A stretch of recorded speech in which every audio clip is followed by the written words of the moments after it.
নবী সাল্লাল্লাহু আলাইহি সাল্লাম ঘুমায় রইছে, আমার দিকে তাকান। ঘুম থেকে উঠছে, ওঠার পর সোজা মসজিদে গেছে, নামাজ পড়াইছে। নামাজ পড়ানোর পর সাহাবারা কয়, হুজুর আপনি কি করলেন? নবীর বিবি কয়, হুজুর আপনি কি করলেন? ঘুম থেকে উঠা নামাজ পড়াইলেন। বুখারী শরীফের বর্ণনা। আপনি ঘুম থেকে উঠা নামাজ পড়াইছেন। আপনাদের এই মা মসজিদের মধ্যে কালকে ইমাম সাহেব যদি ফজর নামাজটা উজু ছাড়া ঘুম থেকে উঠা পড়ায়, কি হ্যাঁ কি বলেন, হবে? আমাদের নবীজি পড়াইলো উজু ছাড়া, তো উনি পড়াইলে সমস্যা কি? হ্যাঁ, এই জন্য পণ্ডিতিগিরি করে মোবাইল দেখে, এই হাদিস মোবাইলও আছে, এই হাদিসটা মোবাইলও আছে, তো হাদিস পড়েন। এটা কোথায়? জবাব দেন না একজন, দেখি মোবাইলওয়ালা হাদিসের কেউ থাকলে একজন জবাব দেন। মোবাইলে আছে এই হাদিস।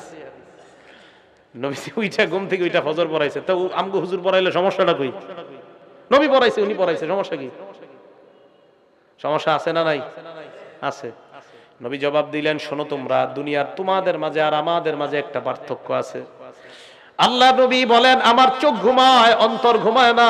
তোমাদের চোখ ঘুমায়, অন্তর ঘুমায়, তাই তোমরা বুঝতে পারো না তোমাদের ওযু আছে না নাই। তাই তোমরা ঘুম থেকে উঠলে ওযু করা লাগে। আমি যখন ঘুমাই, আমার চোখ ঘুমায়, অন্তর ঘুমায় না। আমি বুঝতে পারি আমার ওযু আছে না নাই। তাই আমার ওযু না থাকলেও বুঝতে পারি, থাকলেও বুঝতে পারি। আজকে ঘুম থেকে যখন উঠলাম, আমার অন্তর যেহেতু ঘুমায় না, আমি জানতাম আমার ওযু আছে, তাই ঘুম থেকে উঠেও আমি সালাত আদায় করলাম। হ্যাঁ, বুঝে আসছে সবার? তো সুন্নত মানবো, বলেন কি মানবো? আমরা সুন্নত মানবো। আল্লাহ আমাদের সকলকে কোরআন সুন্নাহ মানার তৌফিক দান করেন। তো নবীজি সাল্লাল্লাহু আলাইহি সাল্লাম এই কথা বলার পর শেষের দিকে আল্লাহ নবী বলেন, ইয়াকুম ওয়া মুহদাসাতিল উমুর, তোমরা নতুন নতুন বেদাত থেকে বেঁচে থাকবা। ফা ইন্না কুল্লা বিদআ মুহদাসাতিন বিদআ, যত নতুন আবিষ্কার আছে সব বেদাত। ওয়া কুল্লা বিদআতিন দালালা, যত বেদাত আছে সব হলো পথভ্রষ্টতা। এই হাদিস বলার পর নাসাই শরীফের 1578 নাম্বার হাদিসে আল্লাহ নবী বলেন, ওয়া কুল্লা দালালাতিন ফিন্নার, যত পথভ্রষ্ট আছে সবগুলার ঠিকানা হলো জাহান্নাম। বলেন নাউজুবিল্লাহ।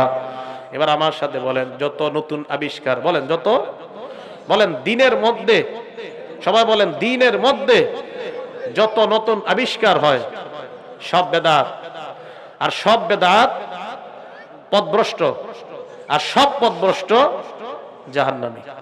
কথা বুঝে আসছে?